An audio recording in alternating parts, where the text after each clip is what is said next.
Partie 3. La rupture et la renaissance. Il arrive un moment dans ta vie où tu peux plus faire semblant. Plus faire semblant d'aller bien, plus faire semblant d'être fort, plus faire semblant d'accepter ce qui te détruit lentement. Ce moment, je l'ai vécu.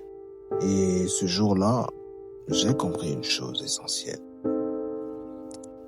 Soit tu changes radicalement, soit tu restes prisonnier de la même vie. Chapitre 1. Le ras-le-bol intérieur.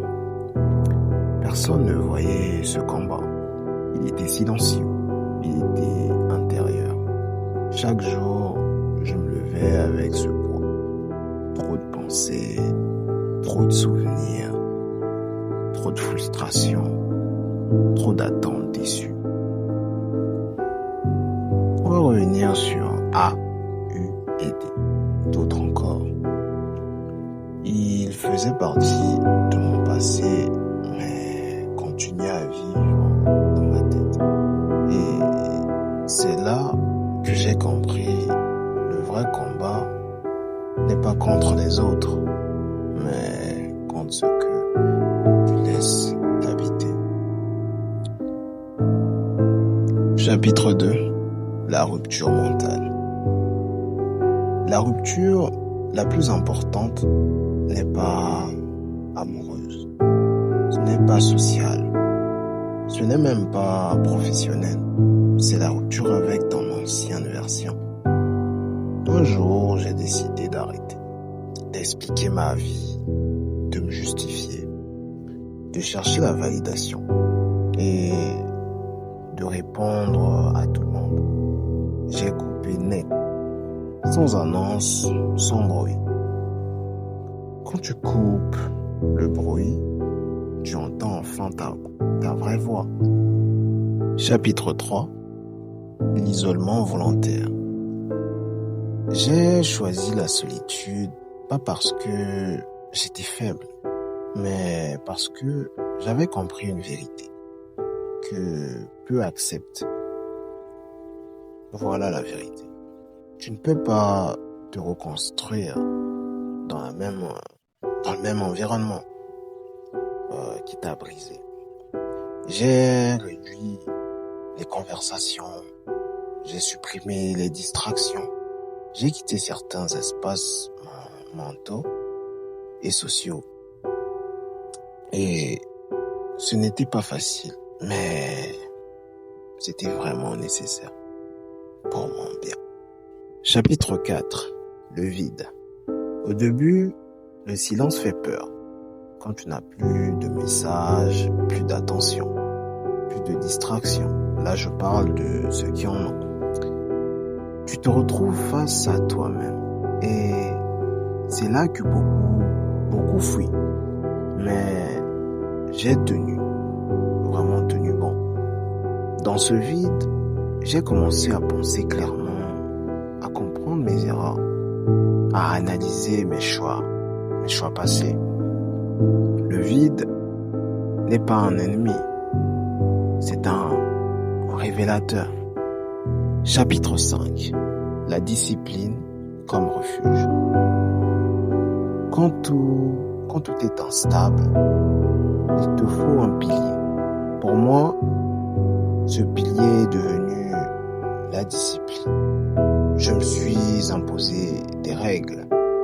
Par exemple, me lever tôt, travailler même sans motivation, avancer même sans résultat visible, construire même sans applaudissements. La discipline te protège quand la motivation disparaît.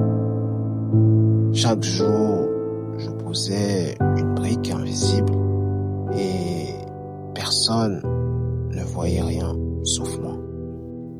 Chapitre 6. Le corps comme point d'ancrage. J'ai compris une chose fondamentale. Tu ne peux pas construire ton mental dans un corps négligé. Alors, j'ai commencé à bouger, à prendre soin de moi, à respecter mon énergie, à écouter mon corps. Le changement physique n'est pas esthétique, il est symbolique.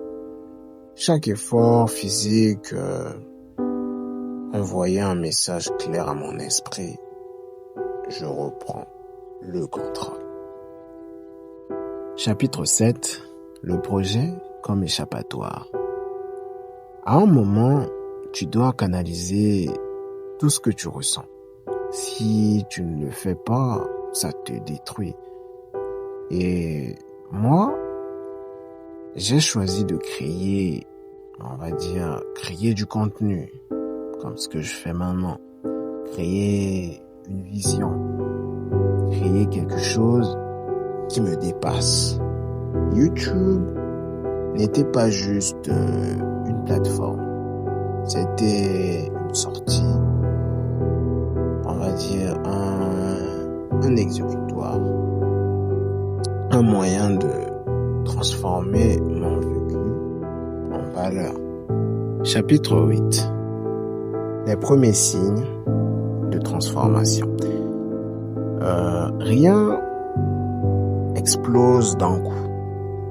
Il n'y a pas eu un miracle, mais j'ai senti, on va dire, plus de calme, plus de clarté, plus de contrôle, moins de dépendance émotionnelle. Et surtout, une chose essentielle, je n'avais plus besoin d'être compris. Quand tu atteins un stade, on va dire, tu es dangereux mentalement. Chapitre 9. Le regard des autres change. C'est toujours comme ça. Quand tu te tais, on t'ignore. Quand tu travailles, on doute. Quand tu avances, on observe et parfois, quand tu progresses, on commence à parler et tout. Mais à ce stade, tu t'en fiches parce que tu n'as plus besoin de reconnaissance. Tu es déjà en construction. Chapitre 10. Message à ceux qui traversent ça. Si tu es dans une phase de rupture sociale, mentale ou émotionnelle, ne panique pas. Tu es exactement là où tu dois être. Fais ceci, par exemple. Je vais te citer 5 choses.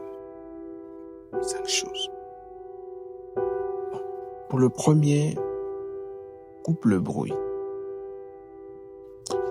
Deuxième, on va dire, accepte la solitude. Troisième, discipline-toi. 4, construis quelque chose. Et 5, ne regarde pas en arrière. Jamais. Bref, je ne suis pas devenu quelqu'un d'autre. Je suis devenu plus moi. Plus calme, plus discipliné. Plus lucide, moins dépendant. Et cette transformation, c'est pas fini. C'est pas fini. Elle ne fait que commencer. Et la version la plus dangereuse de toi est celle qui n'a plus rien à prouver.